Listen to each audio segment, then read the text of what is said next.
नमस्कार मित्रांनो. आजच्या व्हिडिओमध्ये आपल्याला नवोदय विद्यालय समिती भरती निघाली आहे मित्रांनो. या भरतीसाठी आपल्याला ऑनलाईन ॲप्लिकेशन कसे अप्लाय करायचं ते आपण या व्हिडिओमध्ये बघायचं आहे मित्रांनो. बघा मित्रांनो, नॉन टीचिंगची भरती आहे. तर 1377 वॅकन्सी आहे मित्रांनो. बघा मित्रांनो, तुम्ही या चॅनलवरती नवीन असाल तर सबस्क्राईब, लाईक, शेअर आणि बेल आयकॉन प्रेस करायला विसरू नका. बघा मित्रांनो, तुम्हाला मी डिस्क्रिप्शन मध्ये ही लिंक दिले, तुम्ही डायरेक्ट तिथे टॅप करून या पोर्टलवर येऊ शकता मित्रांनो. सुरुवातीमध्ये तुम्हाला असं पोर्टल दिसेल मित्रांनो. लिंक वरती आल्यानंतर हे बघा, स्टेप, रजिस्ट्रेशन फॉर्म, सर्व इंट्रोडक्शन दिले मित्रांनो. इथे सर्व रीड करून घ्यायचंय. तुम्ही रीड केले नाही तर हे PDF बघा, डाउनलोड इन्फॉर्मेशन बुलेटिन, तुम्हाला हे डाउनलोड करून तुम्ही सर्व इन्फॉर्मेशन रीड करू शकता मित्रांनो. बघा, तुम्हाला व्हिडिओमध्ये समजलं नसेल तर how to fill online application form, इथे तुम्हाला स्टेप बाय स्टेप सर्व कसं फिलअप करायचं ते दाखवलं असेल मित्रांनो. तर तुम्ही इथे पण बघू शकता. व्हिडिओमध्ये समजलं नसेल तर तुम्ही इथे ही PDF डाउनलोड करून तुम्ही स्टेप बाय स्टेप फॉलो करून तुम्ही तुमचं ऑनलाईन ॲप्लिकेशन अप्लाय करू शकता मित्रांनो. चला तर मित्रांनो, सुरुवात करू आपण. हे सर्व इंट्रोडक्शन रीड करून नंतर इथे टिक मार्क करायचे मित्रांनो. टिक मार्क केल्यानंतर सबमिट करून द्यायचं आहे. हे सबमिट केल्यानंतर तुम्हाला बघा असं पोर्टल दिसेल. तुम्हाला तुमच्याकडे I have Aadhaar numbers and wish to create my log in using Aadhaar numbers. तुमच्याकडे आधार नंबर असेल तर आधार नंबरला सिलेक्ट करायचं आहे मित्रांनो. इथे आधार नंबर सिलेक्ट केल्यानंतर तुम्हाला तुमचा आधार नंबर इथे फिलअप करायचा आहे मित्रांनो. तुमचा आधार नंबर फिलअप केल्यानंतर तुमच्या मोबाईलवरती OTP येणार आहे. OTP आल्यानंतर ते OTP व्हेरीफाय केल्यानंतर तुमचं रजिस्ट्रेशन पोर्टल दिसेल मित्रांनो. तिथे तुमचं नाव, तुमचं मोबाईल नंबर, जीमेल, सर्व डिटेल तुम्ही फिल करायचं. फिल केल्यानंतर सबमिट करून द्यायचं मित्रांनो. ते तुमचं रजिस्ट्रेशन झाल्यानंतर तुम्हाला SMS येणार आहे मित्रांनो. तुमची ईमेल ID वरती SMS येणार आहे. ते ईमेल ID वरती बघायचंय. तुम्ही ईमेल ID ओपन केल्यानंतर तुम्हाला तिथे व्हेरीफाय करायचंय मित्रांनो. तुमची ईमेल ID व्हेरीफाय केल्यानंतरच तुमचे रजिस्ट्रेशन कंप्लीट होणार आहे मित्रांनो.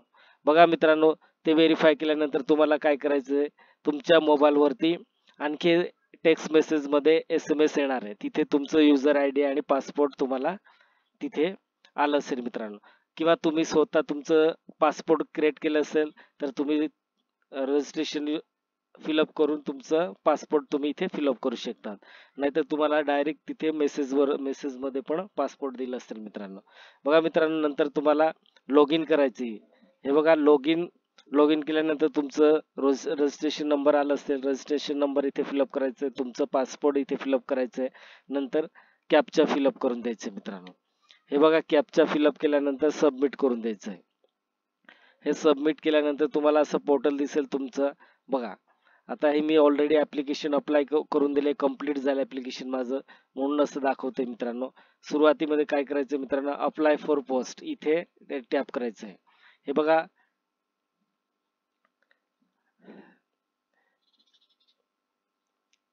ऍप्लिकेशन सबमिट केल्यामुळे तसं दाखवतंय मित्रांनो.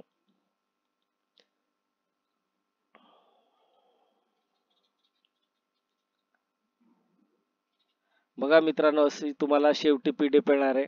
सर्व डिटेल फिलअप केल्यानंतर तुम्हाला अशी PDF येणार आहे. हे बघा, मी ऍप्लिकेशन अप्लाय केले तर सर्व दाखवते इथे. आणि तुमचं थंब इथे अपलोड करून द्यायचंय. थंब अपलोड करायचं, फोटो, सिग्नेचर, सेंटर चॉईस करायचे तुम्हाला. आणि पेमेंट तुमची 500, कोणत्या पदासाठी तुम्ही अप्लाय करताय ते सर्व स्टेप बाय स्टेप सर्व तुम्हाला इथे बघा.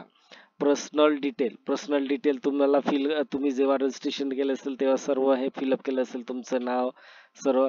नंतर बघा मित्रांनो, याच्यात हे कम्युनिकेशन डिटेल, अजून कम्युनिकेशन डिटेल काय असेल हे बघा. तुमचं ॲड्रेस असेल, locality, state, pin code, alternate mobile number, email ID, नंतर परमानंट ॲड्रेस. बघा, ती तुमचं सेम असेल तर फक्त टिक करायचं असेल इथे. सेम असेल परमानंट आणि करस्पॉन्डिंग ॲड्रेस सेम असेल तुमचं तर टिक करून द्यायचं, ऑटोमॅटिक फिलअप होऊन जातं. नंतर तुम्हाला क्वालिफिकेशन डिटेल भरायचं मित्रांनो. तुम्ही 10वी पास झाला कोणत्या बोर्डमध्ये आणि बोर्डचं नाव इथे बघा. इथे फिलअप केल्यानंतर इथे बोर्डचं नाव दिसतंय. पासिंग कोणत्या वर्षी झाले, सर्व मंथ, इयर्स. नंतर तुम्हाला तुमचं ॲडिशनल क्वालिफिकेशन झालं असेल, MSc असेल, जे असेल तुमच्याकडे, टायपिंग वगैरे असेल ते पण तुम्ही इथे फिलअप करू शकता. नंतर तुम्ही बघा मित्रांनो, आता एक्सपिरियन्स डिटेल तुमच्या do you have N works experience तुमच्याकडे असेल तर येस केल्यानंतर तुम्हाला सर्व डिटेल फिलअप करावं लागेल. नसेल तर काही हरकत नाही, तुम्ही नो केल्यानंतर सर्व ब्लँक सोडायचे मित्रांनो. पोस्ट अप्लाय बघा मित्रांनो, आता नॉन टीचिंगसाठी अप्लाय केले, लॅब अटेंडन्स आणि कोणत्या क्वालिफिकेशनच्या बेसवर ते आहे तर 12वी सायन्स च्या बेसवर ते आहे मित्रांनो. ही पोस्ट. नंतर तुमचं पासपोर्ट फोटो अपलोड करायचं, सिग्नेचर अपलोड करायचे. नंतर तुमचं डाव्या हाताचं थंब इथे अपलोड करून द्यायचं मित्रांनो. अपलोड केल्यानंतर शेवटची स्टेप काय असेल मित्रांनो, पेमेंट डिटेल्स. पेमेंट डिटेल तुम्हाला बघा तिथे पेमेंटवरती टॅप केल्यानंतर तुम्हाला गुगल किंवा QR कोडने तुम्हाला जर पेमेंट करायचं असेल तर QR कोड ओपन करायचं आणि स्कॅन करून तुम्ही पेमेंट करून द्यायचं मित्रांनो.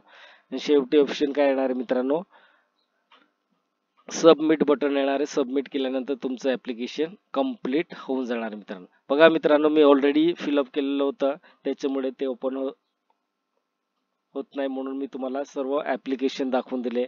स्टेप बाय स्टेप व्यवस्थित भरून घ्यायचे. आणि तुम्हाला बघा इंटरव्ह्यू तुम्हाला समजत नसेल तरी मी दिले, तर हे बघा information bulletin, download information bulletin, सर्व इंट्रोडक्शन रीड करून घ्यायचं आहे. नंतर how to fill the online application form इथे डाउनलोड केल्यानंतर तुम्हाला स्टेप बाय स्टेप कसं ऑनलाईन फॉर्म भरायचं ते सर्व डिटेल तुम्हाला इथे दिसेल मित्रांनो. हे बघा आपण डाउनलोड करून बघू. हे बघा आता step by first registration form, second application form, आणि हे बघा किती KB मध्ये तुम्हाला तुमचा पासपोर्ट फोटो लागणार आहे ते KB पण दिले, सिग्नेचर KB आणि थंबचं तुम्हाला स्कॅन करून अपलोड करायचं आहे. नंतर तुम्हाला तुमचं बघा तुमचं कास्ट असेल तर तुमचं कास्ट PDF मध्ये कन्वर्ट करायचे 50 ते 300 KB मध्ये आणि अपलोड करून द्यायचे मित्रांनो. अपलोड हे एवढंच आहे, फक्त जास्त काहीच त्याच्यात डॉक्युमेंट अपलोड करायचं गरज नाही मित्रांनो. व्हिडिओ आवडला असेल सबस्क्राईब, लाईक, शेअर आणि बेल आयकॉन प्रेस करायला विसरू नका. जय हिंद, जय महाराष्ट्र.